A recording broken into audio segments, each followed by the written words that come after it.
Solving trig equations is all about you finding the angle that would give you a sine of 1/2. And what I mean by that is that if you try the sine of, I don't know, 40, it's 0.6, it's not 1/2. If you try the sine of 60, it's not a half. If you try the sine of 30, oh, that's a half. So one of the answers here is going to be 30. But you're basically trying to undo sine on one side to solve for the angle itself. Almost always, your teacher's going to tell you that they want answers from 0 degrees up to and including 360 degrees. So that can include reflex angles, but you don't have to worry about negative angles or anything beyond 360. Now, to solve this, your teacher's going to want you to show a few things. First of all, sine theta here is a positive number. Now note, it's a negative number here. The real question I have for you is, in what quadrants does sine give a positive value? Here in Canada, we have something called the CAST rule, C-A-S-T, to tell you what's positive where. Cosine is positive down in this quadrant, tan is positive here, sine is positive here, and they are all positive up in this quadrant. So, again, the question was, where are the sines of angles positive? The answer is here in quadrant 1 and here in quadrant 2. But what really matters is the size of the angle that gets you from the positive x-axis to each of those terminal arms separately. Now, the cheat way you can do this on your calculator to find one of those angles is to do shift sine, that's sine inverse or arc sine of the 1/2. It's like you're undoing sine on one side. As long as you're in degree mode, it should have given you 30, because one of the answers is 30 degrees. But let me show you another way. If you create triangles by connecting each of those terminal arms to the horizontal axis, and then you tell yourself, oh, I know that sine is opposite over hypotenuse. That means that this side length is 1, and the hypotenuse is 2. This is the same ratio as one of your special triangles. And what I mean by that is that the triangles that contain 30 and 60 degrees have a ratio of 1 to root 3 to 2. Your teacher might have given you 1/2 root 3 over 2 and 1, but the ratios are the same. And it was on you to memorize that the 1 was across from 30 degrees. Because one of our solutions is in quadrant 1, one of our answers is straight up 30 degrees. But we also have an answer over here. Luckily, because of related acute angles, you'll also know that that is the same size.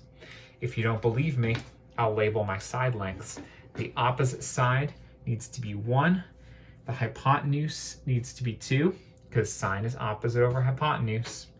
That leaves root 3 for here, and yes, across from the 1 is 30 degrees.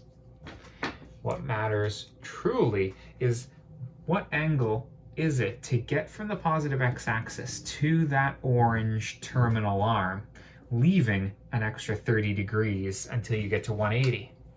Hopefully that part made sense. It's 180 minus 30 degrees, which is 150 degrees. These are very easy to check. You can just do sine of 30, 1/2, great. And do sine 150, 1/2, great. If by accident you got 210 as an answer, I'll point out you get 1/2, but it's negative, and you did not want negative 1/2 as your answer when you take the sine of that angle. Let's do one more. Where is sine negative? Well, hopefully it's obvious that it's negative in the quadrants that it's not positive in. So I'm going to draw a terminal arm here and draw a terminal arm down here, where I mean, cosine's positive here, but the other two are negative. And tan is positive here, but sine and cosine are negative. I want sine to be negative, so I put my terminal arms there. Now I'm going to draw my triangles. I will remember that sine is opposite over hypotenuse, which means that that side length is root 3. My hypotenuse is 2. And because of the ratios, this side length is 1. I can label that over here as well. Opposite of the angle is root 3, hypotenuse is 2, side length is 1. I will point out that sine is negative here because this goes down below the x-axis, so it's actually negative root 3.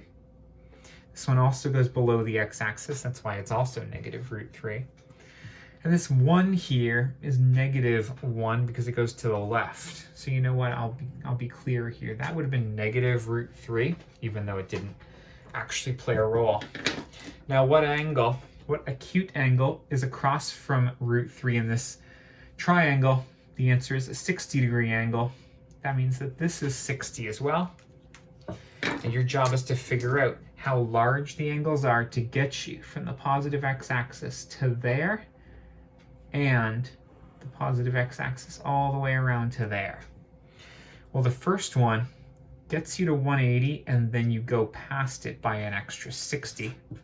So that means that's 180 plus 60, which is 240. Here, you almost make the full circle, but you're short by 60. 360 minus 60 is 300. So the solution to sine theta equals negative root 3 over 2 is those two angles. I hope I've emphasized that you're solving these the exact same way each time. Draw yourself two terminal arms in the proper quadrants depending on whether or not you want your trig ratio to be positive or negative.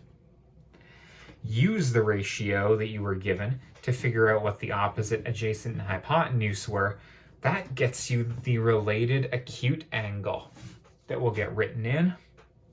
Then you can use a little bit of finesse to figure out the size of the angle that gets you from the positive x-axis to that terminal arm. Not bad. Let's do some more practice, but I'll save that for a second video. Best of luck.